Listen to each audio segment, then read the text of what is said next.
Free your mind. Very good evening, ladies and gentlemen, and welcome aboard. Welcome to yet another edition of the Pan-African Pyramid Show here at Fair Hotel. The People's Parliament sits here every Friday, 8 p.m., and entrance is always absolutely free. Your speaker is Andrew Irumba Katsal.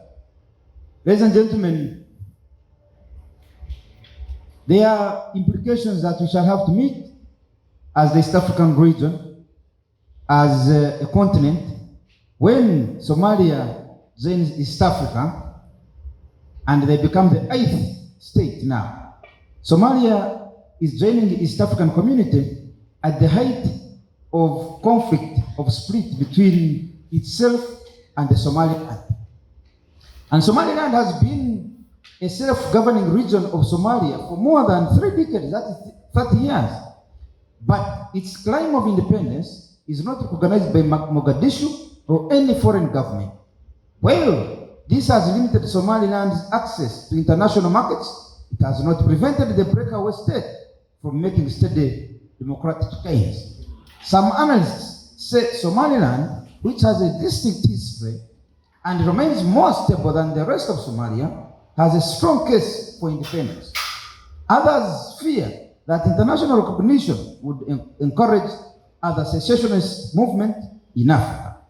In recent years, Somaliland has unilaterally struck major port investment deals with foreign powers, including Ethiopia and the United Arab Emirates, raising tensions with Somalia and further provoking frictions in the broader Horn of African region. Ladies and gentlemen, we want to be sure that definitely there is going to be some bones speak here and there when Somalia joins East African community. They think they have already done. Because this means collective strength, collective bargaining, collective defense against external or internal aggression. And when you say you are splitting, Somalia has joined East African community, including Somali-Land, because that is one country for now. Now, when you say we are one and then tomorrow you are seceding from the East African community, how do you see that a community of East Africa accepting a secession of Somaliland from the main Somalia? That's going to be our main debate. Thank you so much. Thank you so much, everyone. What I want to introduce, the question of Somalia and Somaliland is a question that is at least a 30 years question. Some of you might argue that it's there since 1960. But I want to give you some of the points of what happened this week, because this week, again, significant element happened. And Somalia have signed a new gas and oil treaty with Turkey, right? When we think of Turkey, as an historian, we look also at what was Turkey. Turkey used to be the Ottoman Empire, right? So Turkey have had interest in the region of Somalia since 16th to 15th century. They have been present there. Those are not like an African power, this is a foreign power, but that have a long history of trading. We don't call it colonialism because it was before that, but it was a presence that definitely shaped like Somalis and societies in the Somali coast, right? So it's important to see that when Somalia is signing a treaty with Turkey, what we have in mind is, what is Turkey looking for in that situation? Why is Turkey interested right now to partner with Somalia? What is it that pushed Turkey to invest in Somalia, right?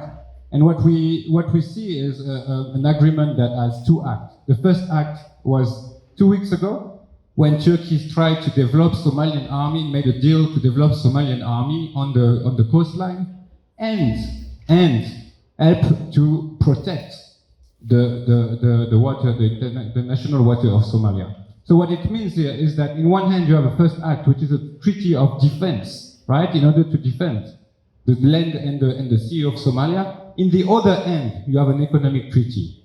When any prospect of discovery of oil and gas will go immediately to Turkish interests. So the current government is signing deal and treaty, not because he thinks that is the most important moment to do that, but they're signing all those treaties because they need help. They need help because of the tension that have been created between Somalia and Somali-Land. So what do we think of this? The situation raises a lot of questions.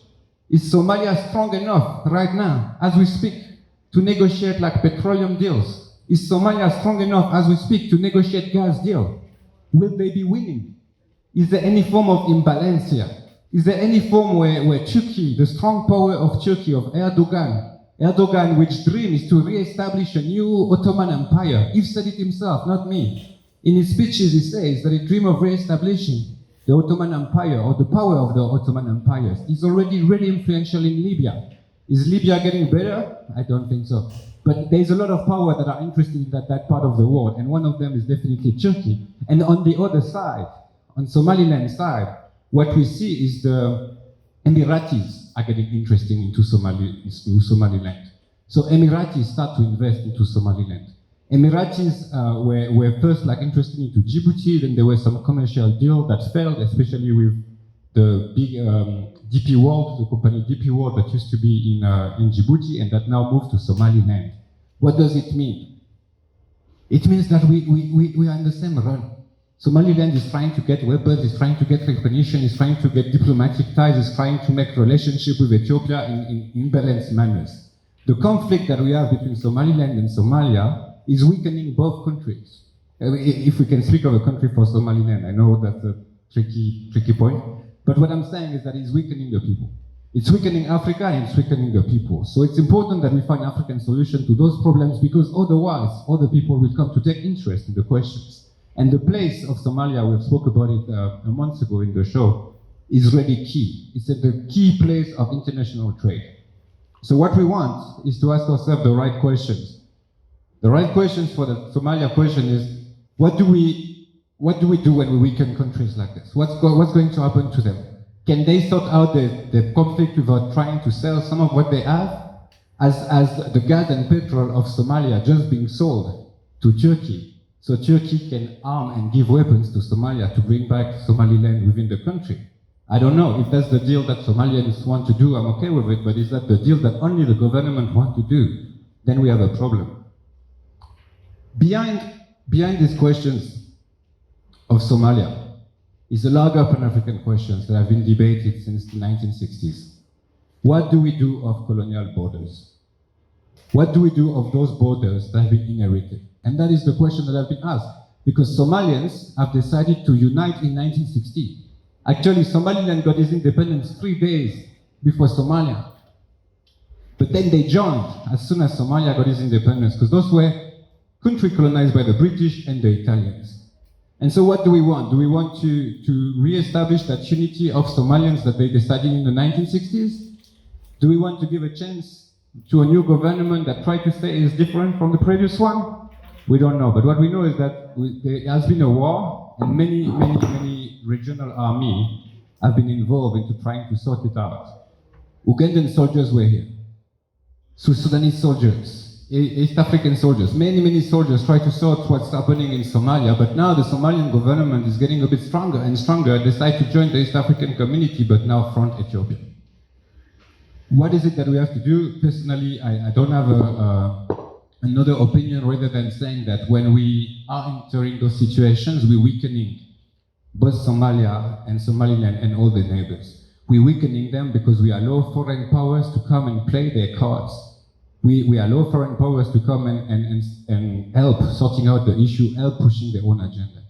So, to open the debate, I think behind the questions of Somalia and Ethiopia, and Somalia and Somaliland, we have to question what do we do of those colonial borders? And if we have to change the colonial borders, what would be the implications?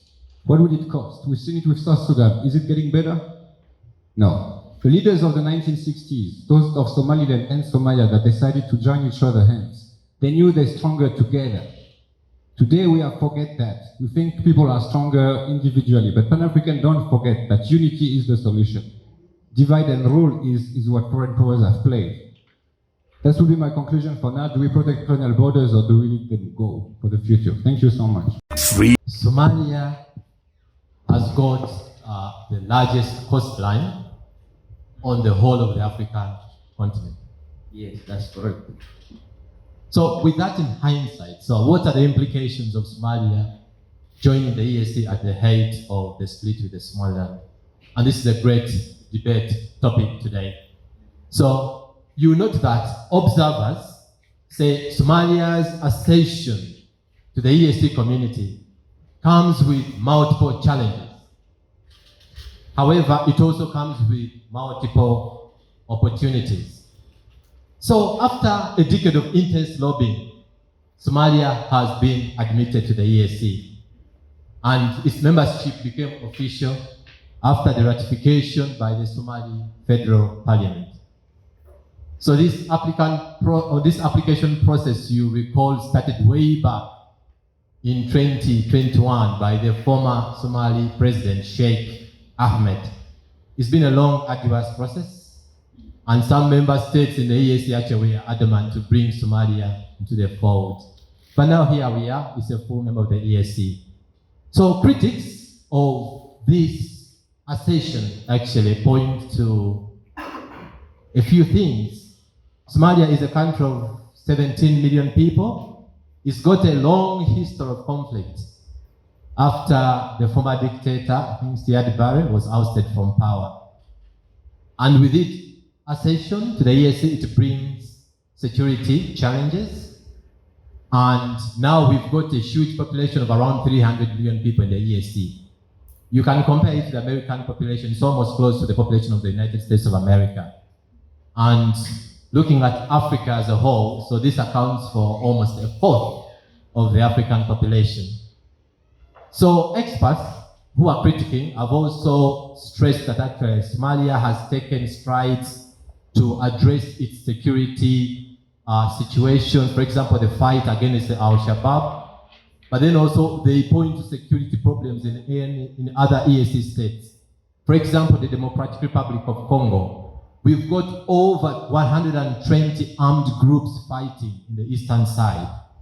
And then look on the other side of Southern Sudan. We've got a long-standing conflict, civil war, even before independence. So Somalia joining the EAC at this time with their start with Somali-Land presents challenges and opportunities. You recall that the EAC was founded in 2000 and is headquartered in Arusha, Tanzania. And the mission of the EAC has been to foster economic growth by, among other things, eliminating customs duties among the member states. It also established a common market in 2010. So Somalia comes on board. You look at their primary economic activities. It includes things like livestock, agriculture, and they've also got vulnerabilities with the weather. We've got climate change, and we've had instances of drought in Somalia affecting people. So livestock remains Somalia's main export, and this is followed by bananas, fish, hides, skin, and charcoal. But the country of Somalia has also got enormous possibilities and potential in offshore resources like oil and gas. So since 1991, when Somalia's government collapsed, it led to decades of almost 3 decades of instability and the rise of Al-Shabaab. And Somalia's economy and trade with its neighbors shrank enormously. Yeah, so with that hindsight, still analysts said, Somalia, which has the largest coastline in Africa and an estimated 2 million diaspora community, is ripe for economic integration with the EAC neighbors. So you also see that in Somalia, we look at its vast blue economic potential. With that coastline, it's really a big potential for the East African community. And we can leverage it with its links to the diaspora and the Middle East as a strategic location for commerce as well as defense of the EAC and the African continent as a whole as Pan-Africans. So Somalia, with vast natural resources, the rebuilding and the reconstruction boom after the defeat of Al-Shabaab will provide an excellent opportunity for the regional investments in this blue economy in the water. Infrastructure. Go ahead. infrastructure rehabilitation, its real estate, as well as construction industries. However, not everyone is on board. Yeah. So if we come back home to the EAC, the East African community, unlike other bodies like the African Union, the Intergovernment Authority, the Arab League, the Organization of African Conference is quite different. All the other bodies I've mentioned were created for political, for peace and development cooperation. But the EAC bloc is quite different, where Somalia has been recently assimilated. It was mainly formed for economic and trade purposes. So actually I'll quote one of the Somali members of parliament. His name is Abdi Shakur. He said, for Somalia, we don't have goods, we don't have services and economic ideology to bring to the table of the EAC. So, and when you dig deeper, it's good we've got some Somali African brothers here.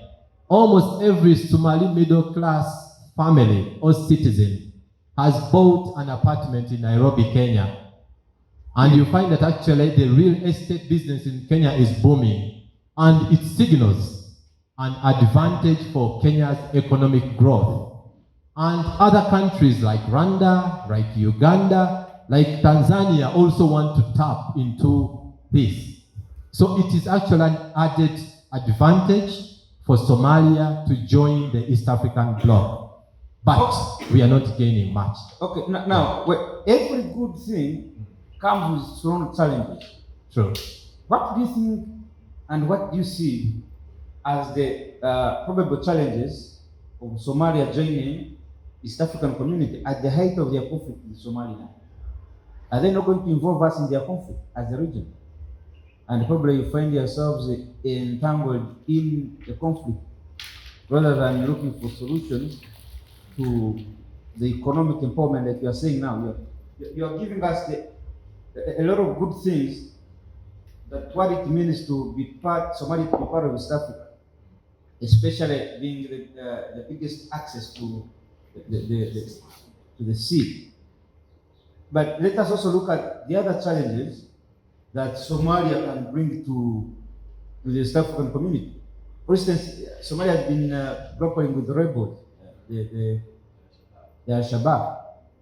Now, when you say we are one family, are you not also inviting Al-Shabaab in the East African community to do what they did in Kenya at the gate? At the Eastlands, was it Mall? Yeah. Yeah, like I think it's great to think along those lines. So we need to draw the line. Yeah. These are the positives and these are the negatives, so that we deal with them and we start understanding how to even maneuver through those sides. So of course, with Somalia's accession to the bloc, then they benefit from advantages of free movement of people. So people can easily cross from Somalia or from, to come into the East African Union, and that poses security challenges for the East African bloc. So the same Somali parliamentarian whom I stated earlier, I said actually Somalia should have been better off joining our bloc in the future after they have stabilized their country's leadership, provided resources to its people, energy, and also to transform their country fast. But here we are. They say the cart, the horse has already left something. Is that saying? So we can't reverse it. So what are the implications of us as Pan-Africans? While I'll close, I'll quote the words of His Excellency Kwame Nkrumah, former president of Ghana and founding president, when he was at the Organization of African Unity Summit in May 1983. He said, "Unite we must as Africans, without necessarily sacrificing our sovereignties, big or small. We can here and now forge a political union based on defense, foreign affairs, and diplomacy, and a common citizenship. An African currency, an African monetary zone, an African central bank. We must unite in order to achieve the full liberation of our continent." And I'll end it at that. Thank you. A very good evening to you all. I'm called Abdul Hafid, I'm a Somali by nationality. and also half Ugandan. And it is very privileged for me to have me here. Thank you So much. Thank you, And sir. you know, Somalia and Somali-Land, they were having a lot of issues, and it is not that it has started recently, but it has been there for long. So the problem is that there was a dictator who was ruling Somalia in those years when the problem was starting from between Somalia and Somaliland. And actually, there was civil war that were happening from Somalia and also that part of Somaliland. But at first it was all Somalia. And actually, the difference came from the Somaliland, it was a British protectorate, and the Somalia part, it was Italian protectorate. Now that was the difference that we were having from there. And actually, when Siad Barre came, there were some civil war that were happening from Somaliland. So, and the president Siad Barre sent some troops to Somaliland, and they were fight from there. Then that's where the conflict started from. They have launched an SNM group, a group called SNM, and it was abbreviated from Somali National Movement. So that they were fighting with Somali Somali government, which was ruled by Siad Barre. And according to Somaliland, as we all know, it is an autonomous region in the Horn of Africa, and it is situated in the northern coast of Somalia. And it has its own functioning institutions and a burgeoning economy, and which is largely supported by livestock trade, agriculture, and remittances. But the problem that we are now looking at is that how is it going to affect the admission of Somalia to the East African community? Yes, it is going to have a negative impact. And why is it going to have a negative impact? Somalia joining East African community is going to have some negative impact. No, I mean Somaliland. Somaliland as a breakaway region will, and Somalia will face that. Joining Somalia to the East African community, it is that Somaliland will never accept Somalia to take it. And actually, for those of you who may not know, Somaliland, it is having its own passport. They are having their own elections. They are having they are having their own president. They are having their own They currency. collect their own taxes. Yes. They have their own national flag. Yes. Everything. It is just that they are lacking the sovereignty. So they are still dependent on Somalia. So in the real sense, they're already independent. They are not independent, but they are actually near to be Do independent. they pay allegiance to the Somalia government? They pay what? Do they pay allegiance to Somalia government? No. Do you? They don't. They don't. They don't. Do They the two collected leaders? Do the two leaders communicate? Actually, they communicate when they are trying to do some resolution, but whenever they sit for a resolution, they fail to come up with one. Do the Somali national access the sea via Somaliland? Are they allowed? Actually, they are allowed, but the problem is that when it is through government, they are not allowed. Like the Somali government cannot access the port of Somaliland. Yes. So it is person to person. It's you who goes and negotiates with the Somaliland to access. Exactly. If I want personally, like I'm a businessman, and I want to. They will allow you access on their terms. Yes, and actually this time they are trying to get their own passport, but no, there is no government who is accepting their passport. But still, they have a passport, but they still go with our passport, with the Somali passport.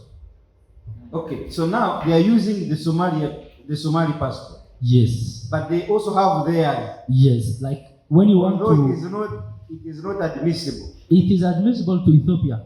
When you want to reach Ethiopia and you have that Somaliland passport, you can enter. So it's in the whole world. It is only Ethiopia. Yes. where the Somali passport works. Somali-Land The Somali-Land passport can work. Yes. So if a Somali, now someone who lives in Somaliland, how do you call him? Because the one who comes from Somalia is a Somali.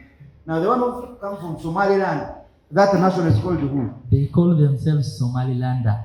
Somalilander. Yes. Okay, so now that Somalilander, yes, for him to come to Uganda, or let's say to go to the US, he needs a Somali passport. Yes.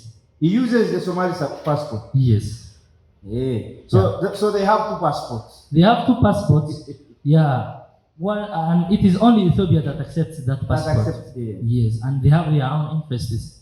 But, in Somalia we have so many problems, and what I do believe, on my view, what I do believe is that most of our problems are coming from foreign intervention.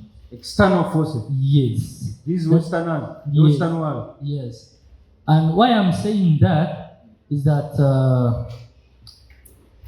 like, we have so many countries that are having interests from Somalia, and actually when we are doing our elections from Somalia, can you imagine we have more than 40 presidential candidates? More than 40 presidential candidates. In Somalia? Yes. Whenever there is election, we have more than 40 presidential candidates. Don't you have other things to do? They have. Hey, 40. Yes. And where the you find as you come, you might find 39 of them are being sponsored by the Western world. Exactly. That's where I'm coming to. We have different investors in our country. They invest on a presidential candidate so that when he comes on power, they can use him. They utilize the country's resource. Yes. Which are some of those countries, Tomri? Because we need to name and shame them. I can call like the Emirates. The United Arab Emirates. Yes. Qatar. America. Of course, that one should be number one. Yes. Okay. America. Okay. And we have so many others, but most of the time it is them that succeed in the power. Those three. So in actual sense, these certain other presidential candidates are not the Somalis. They are simply Somalis by face. Yes. But it is America, it is UAE, it is Qatar. And actually, they are going with their passports. I mean, those American passport or Qatar passport or Emirati passport. That's what they are going with. So whenever they come, whatever problem that they do in the country, they can easily go back to that country. Those countries. Yeah, and they will be settled. So the secession of Somaliland from Somalia is actually being catalyzed by these foreign powers. Is being catalyzed. Is being facilitated by the Western powers. Yeah, actually, that's what I do. The conflict between Somaliland and Somalia is being facilitated by the Western powers. That's what I do also. Because of the interest they have in their country. Yes, because whenever Somalian president tries to do a resolution with the Somaliland, it fails. You get? Yeah, those cowboys of America, they must be the ones behind it. Yeah. So now, what message do you have for such people, those countries that are supporting the conflict between these two brothers? Actually, I have no. Because I don't see a difference between you from Somalia and the one from Somaliland. I don't see. Actually, even for them, Somalilanders, they see no difference between us. So, and what I can. So the relations between the people, the peoples of the two states, let me say states, Somaliland and Somalia, are okay. There is a healthy relationship. It is at the political administration, the politicians. There is a healthful relationship between the people, but it is the administration which have conflicts and they cannot accept each other. Okay. Do you think, in your own assessment, is it a good thing Somaliland to secede from Somalia? Is it a good thing? it is not a good thing for Somalia, and also it is not a good thing for Somalia. Africa. For Africa. Yes. Why do you think so? Actually, the problem is that we are getting divided each and every day. Every time we are getting divided. So now, when like Somalia, the whole Somalia, now like Somaliland and Somalia, they don't have the capacity that they can, like if it comes that they can fight with another country, they cannot. Their economic is down. Like the unemployment rate is also down. Now you fail to succeed having Somalia and Somalia at a country as one country. How do you expect having two countries? Like how do you expect dividing yourself that there is a way that you can succeed? There is no way. I see no way. So that's why I'm saying we should, Somalia and Somaliland should keep united. My message to the East African community is that through a diplomatic dialogue facilitated by the East African community, there is a hope that Somaliland and Somalia can reach a resolution. So I expect East African community to invade this, and there is a possibility, I do believe that there is a possibility that Somaliland can accept that interference from East African community. The intervention of East African community? Yes. Oh. And I conclude on that point. Thank you so much. Now I see the problem is not the Somalilanders, like you have already said, they are called Somalilanders, isn't it? The problem is the cowboys, the Americans, the UAE, the Qatar. That's the problem. So your enemies are not the Somalilanders. Actually, no. Your enemies are the Americans. They are our brothers, but there are some like international interventions that are between Somalia and Somaliland. So not only Somalia and Somaliland, even Somalia itself, they have those conflicts because as I've said earlier, we have like more than 40 presidential candidates. Like now, if I am a presidential candidate and I'm competing with you, and you succeed on power, you get the powers on your hand, that means I'm going to be your opponent. Yes. I'm going to stand against you, so that you never bring like development on the country. I will start opposing everything you so do. that I can show your weakness to the what? To the world. To the world. So, and that's what is fueling the conflict in Somalia. And so, you have told me that in Somaliland, they also normally hold elections. Yes. When it is time for their elections, how many presidential aspirants do Actually, they for them, they are not like Somalia, and they get like 4 or 5. 4 or 5. Yeah, they don't go more than that. Yeah, but sometimes they go more than that. But also they are sponsored by some Western powers. Definitely. That's what actually happened in South Sudan and Sudan. The South Sudanese thought that the problem was Sudan, al-Bashir. But after seceding, the same Americans are now supporting both factions, the faction of Salva Kiir and the faction of Dr. Riek Machar. They are funding both of them. They are arming both of them. So it's the same thing they are doing in Somalia and Somaliland. Thank you so much, comrade. Free your mind now. Be part of People's Pan-African Parliament, the Pan-African Pyramid Debate with your speaker, Andrew Irumba Katusabe. Honorable Speaker, of the Pan-African Pyramid, ladies and gentlemen, I have been taught deeply of the concept that I love to share, that everything is a product of its foundation. Unless we talk about everything is a product of the its foundation. foundation. And so unless you tackle the foundation, you don't address it. So let me first dig down the foundation.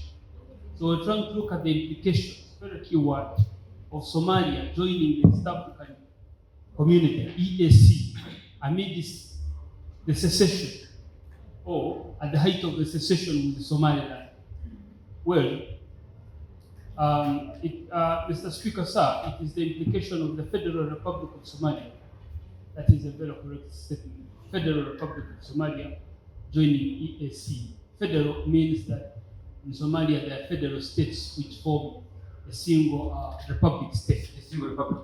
And It means many countries come together. A single republic state, as we will see in future. But who are the Somalis? It's a very important question. So the Somalis are Hamitic people within the description of the four ethnic communities of Africa. We have Hamites, Nubians, Bantus, and the Nairotis. And so the others intermarry among them. But the Somalis belong to the Hamitic group of the bigger East African enclave, Northeast African enclave. They are Hamitic, and you trust them from the man called Somali-Land. So Somali-Land is this man who now is the ancestor, the greatest ancestor of the Somalis, and this Somali-Land has children.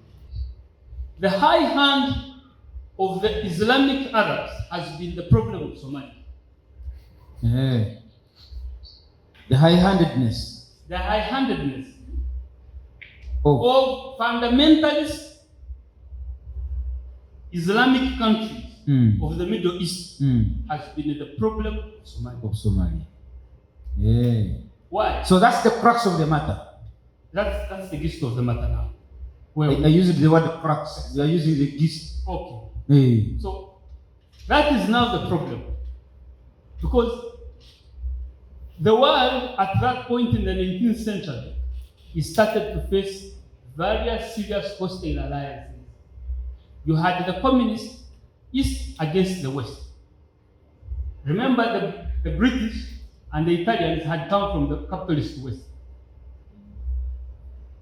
The Muslim Arabs are not capitalists. They are not communists. Their system works like more of an African socialist system. And the West was against that system. And because of the Mohammedan revolution of 630, 630. absolutely, Where were you that day? 630 after Jesus departing the earth, yes, AD. exactly. And since of the Mohammedan revolution, it was trying to teach anti-exploitation mechanisms, anti-exploitation trades. So the entire Islamic system, if you observe it deeply, opposes capitalism. You cannot have a capitalist system which is looking at exploiting resources in that manner, neocolonialism, and then you have Islam working together with it. Because Islam introduces the concept of Islamic brotherhood. Brotherhood based on faith. Brotherhood, in that brotherhood, there is no another person exploiting the other. They don't consider any other religious person other than a Muslim. If you're a Muslim, you're a brother. That's why they say brotherhood. Yeah, in that brotherhood of Islam, there is no concept of exploitation of another. Oh. There's no. Okay. And this is why in its system, in the Mohammedan revolution teaching, this is where now you hear them rejecting things like riba, things to do with interest, loans, which is the whole concept of the capitalist system. Okay. Do you get it? Now, that's why Muslim countries, even in Uganda, they have tried to penetrate to bring the banks that can give the money without interest. That's why any person who teaches that kind of methods of work has automatically qualified themselves as an enemy of the Western capitalist system. If you start to teach about interest rates, avoiding interest, and in business, that kind of mechanism, you have qualified yourself automatically as the person who is anti the Western establishment of the capitalist society. So what do they do? You're putting yourself in a harm's way. So what You're a target. What do they do? They take you out. So when we are analyzing the implications with this history of Somalia, of the Federal Republic of Somalia, coming to the EAC, Somalia joining to the EAC is going to retard this colonial project 10 times behind, or even more. Right, Honorable Speaker, I want to give you reasons why. The very question is that we must first address. First of all, if you have analyzed for the last 20 years or so, Somalia's security budget has been funded by Saudi Arabia and UAE. That's correct. Why do we have Saudi Arabia and EAC and UAE? United Arab Emirates. Absolutely fund, and the way they undermine, the way they tease the president of the Federal Republic of Somalia is alarming. So we need to first to cut that influence off. How do you do that? One, we need now to take Somalis to first identify their identity and be proud in it. They are already. No, not all of them, sir. Yeah. So we need Somalis who You are guys are very not proud of patriotic, who are going to stop some of their girls from bleaching. Bleaching. Yes. Who are going to stop some of their girls from too much identifying as Arabs, and then first regain their Somali identity. Yeah. Be proud in that of being an African, of their own grandfathers and ancestors. Number two, Somalia needs to accept the concept of constitutionalism. And let me tell you something about the Constitution. The law is English. Globally. The law is in English. The law is English. Law is in English. Yeah, it is English. Global. Yes, the law is English. Because it is largely the British. So even in Arab countries, the law is English. No. You need maybe that is a legal terminology. It is not just a word. It's a legal terminology. That the law originated from England. The law used constitution originated from England. So the law is English. Why, for example, the Federal Republic of Somalia has lessons to borrow from us. While they live in this country, they need to understand how do Muslims, Christians, pagans, and all these kinds of people live together with unity in harmony. We only do that, we only achieve that because of a formal and similar constitutional order.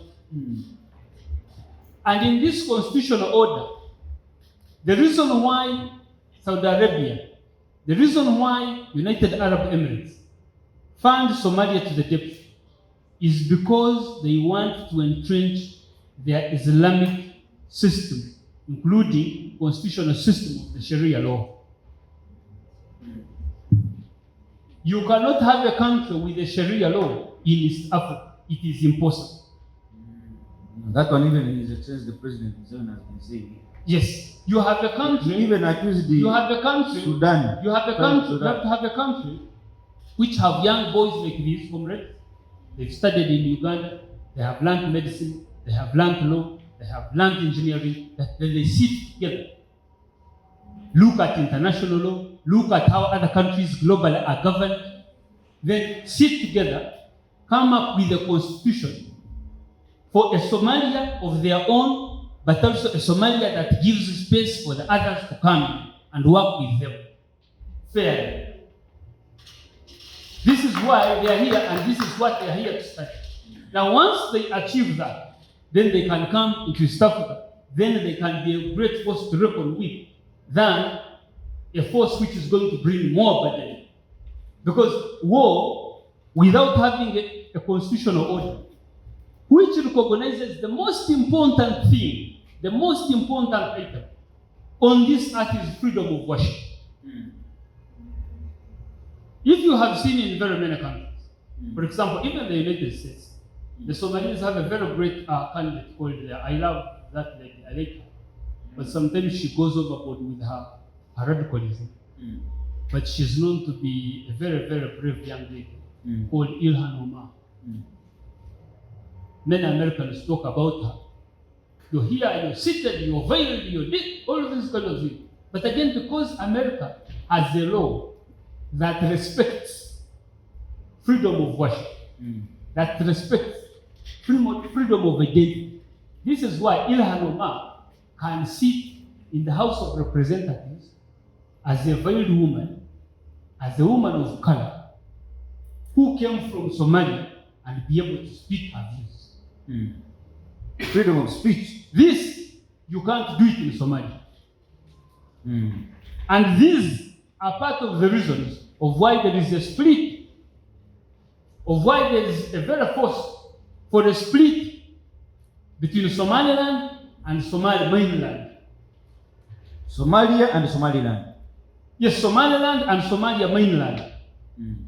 The entire Federal Republic. Yes. And these are the very points upon which you could see the Prime Minister Abiy of Ethiopia were able to sit down. You know, in a few weeks, the leaders of Somaliland were trying to move in the neighboring African countries, trying to convince them to back them up for secession. Some leaders rejected the idea. But part of the reasons, part of some reasons they were giving, they were developing, they were more focusing on what divides them than what was uniting them. So only through a fair constitutional order, a fair constitutional process that allows the freedom of worship, that allows we who follow Christ to come in and worship, that allows those Muslims, Muslims to go to their mosque, Protestants, that are Buddhism, and even the Indians, the Hindus, and every kind of person, and even the Jews. Now, there is a very hidden mystery that even some of the Somalis, these are grandchildren of Somali, and some of them are Hebrew, of lost identity. they are Hebrews. They have some of them Hebrew. So does that pose a challenge, really? Of course, this digs deep into a spiritual problem. Spiritual now. Absolutely.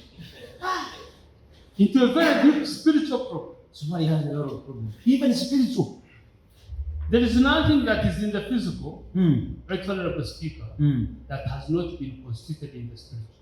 In the spiritual, right? Exactly. There's nothing. Everything physical Everything physical. has got. Everything physical exists in the invisible. Hey. And if everything is in the visible, manifesting in the visible, it has already existed in the invisible. So if we start to focus on the invisible challenges of Somalia, we will quickly solve the visible challenges of Somalia. Yeah. So for now, the student movement in East Africa, and to start with, the student movement of Somalia and Uganda, needs to start a very serious debate of Somalia's constitutional order. If they open a debate, Right Honorable Speaker, of Somalia's constitutional order, studying other nations of how they are governed, the constitutionalism of other countries, and advancing to fast track that, it is going to open the doors of Somalia and open the doors of everlasting peace.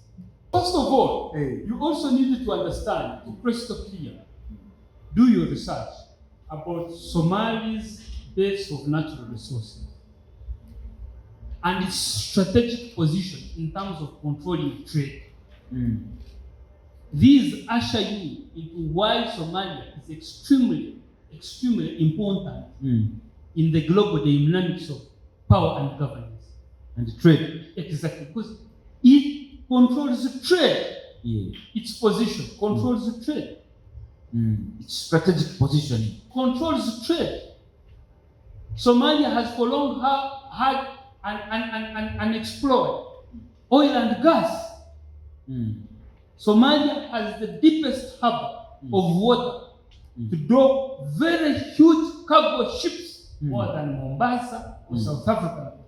Somalia is the whole hub. That's why it's called the Horn of Africa. And that is where the biggest harbor for African trade that comes from China in the Chinese Belt and Road Initiative. The original plan of the Belt Road Initiative for cargo that comes from China to be supplied across the 4 routes strategically positioned. You have one route crossing to North Africa, you have one route crossing across the Central Africa, you have one route coming down the East Africa, and one route going down Southern Africa. The deepest harbor for all this Eastern trade and the Russian trade is Somalia. The Horn of Africa. Absolutely. Thank you so much. So this one puts them at the corner to be a very strategic position. But you cannot succeed in this if you have them indoctrinated with a system that fights formal mechanism of consent and speaking and agreeing and doing business. And let me tell you one thing, my dear brothers, African brothers and sisters, for those here in the room, for those viewing, and those listening. Socialism can only be applied internally. You see, if we decide to form a Pan-African bloc, we can only use socialism amongst ourselves. But if we want to make money, for anyone who is not part of our club, we have to apply capitalism. Thank you. Free your mind now. Be part of People's Pan-African Parliament, the Pan-African Pyramid Debate with your speaker, Andrew Irumba Katusabe. I think Somalia was right. I'll talk from the economic perspective.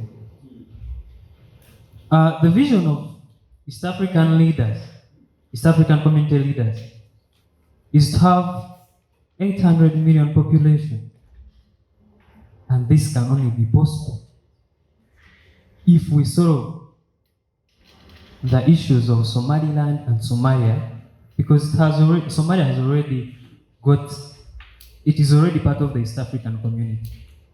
So once East African community solves the issues of Somaliland and Somalia, it will be a great step for it to reach its goal of having the 800 million population in East Africa.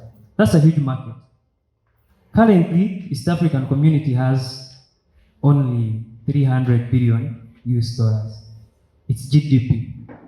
And if we resolve the issue of Somaliland and Somalia, I believe it will be a move to even get Ethiopia to be part of East Africa. And Ethiopia has 120 million people. So having that kind of population as East Africa, it will have a big and huge market.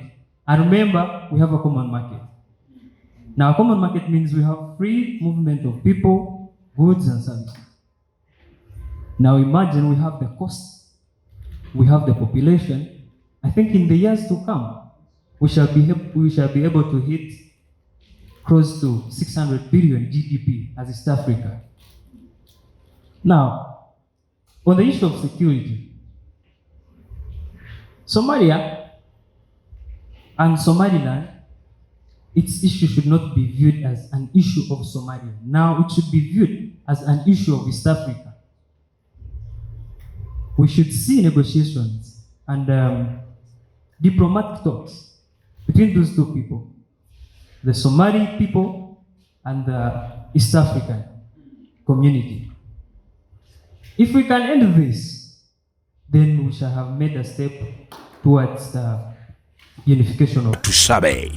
My say is about the economic implications for the outcomes of Somali joining the EAC. The joining of the Somalis would involve aligning with the regional economic community that promotes trade, investments, and economic cooperation among member states. The presence of the Somali-Land rift could hinder the potential economic benefits of the EAC. Free. On the essence of this, first of all, there is no, if you see, any action, that means there's a reaction. If you talk about Somalia and the Somali-Land, here I'm going to talk about African Union. They are also to blame. You see, if you talk about disintegration of a state, you get why we have seen Sudan and South Sudan. You see, you find it's foreign intervention that come and solve such kind of what incidences. Yet the African Union is just quiet. And in courts, I'll blame Ethiopia itself. Why our colleague talked about issuing of what passports and Ethiopia allowing what the people from the Somali-Land to enter into their country. That's the only country that allows them. How come you are getting very well? That acknowledges their passport. Exactly. Why is it that African Union is Florida sitting on it? They're just looking around, and Ethiopia, that's where we are having the headquarters of African Union. And we as Africans, we are insisting that we have what? African Union that unite all Africa, and yet such incident is that bring integration within what? The member states. And the East African community, if you look at East African community, here we are going to find that Somalia joining the East African community, do you think it's going to leave the Somali-Land the same? Because did they even agree that with Somalia, that Somalia should go and join the East African community? Has Somali-Land agreed to join the East African community? That means insecurity is going to increase. Thank you, Mr. Speaker, for I wanted to remind my brother right here. Why are you shocked? I just wanted to remind my brother right here that the British didn't invent constitutionalism. It was a man called Sunjata Keita from the Empire of Mali. He made the Kankan Monday charters. So you can all have a look at it, but if you go to your law class and they teach you that the British have invented that, that's a lie. That happened literally 40 years after Sunjata established it. In Mali, and even more important than this, they were citizens had rights under that charter, and one of the rights was to have the right to a decent environment. So it was the very first time that the environment was included inside constitutions, which is a new trend since 10 or 15 years, but that have been invented in Mali long time ago. So I just wanted to make that small point. On the question of Somalia and Somali-Land, as Pan-African, I think it was quite clear that we should stand for brotherhood, and we should try to support each other. It is important that the East Africans are growing. It's important that Somalia is joining us. I do believe that it's better to have Somalia in East African community than in a trade deal with Turkey or China or Russia or the US. I think the solutions can be found. However, I am not really enthusiastic about the arriving of Somali-Land. Somali-Land will remind us in East Africa of what's happening in South Sudan, as Irumba greatly explained to us. The concept of divisions, when we divide in people, it's almost never ever work. It is quite simple. It is not African. It is over every continent. The question is, how do we work together? How do we shape together? How do we stay strong enough so we can say no to a candidate from Russia, from the Americas, or from the Emiratis? Because right now we're weakening. Both the people of Somalia and the people of Somali-Land are weakened by those type of conflicts, and no one is winning in the Pan-African scope. So we want to conclude probably with this word of brotherhood and welcome the Somalians that came to the East African community, and hoping that we will have the cards to show them how to sort their issues. Because in Uganda also there could be secessions. In Congo also there could be secessions. In Kenya also some people might ask for secessions. But those countries have maintained to stay united, and we're thinking also especially of Uganda right now. So we hope like this can be helpful for Somalians to sort out their internal issues. Thank you so much. Free your mind now. Be part of People's Pan-African Parliament, the Pan-African Pyramid Debate with your speaker, Andrew Irumba Katusabe. Ladies and gentlemen, we've come to the end of our tonight's debate. My name is Andrew Irumba Katusabe. Free your mind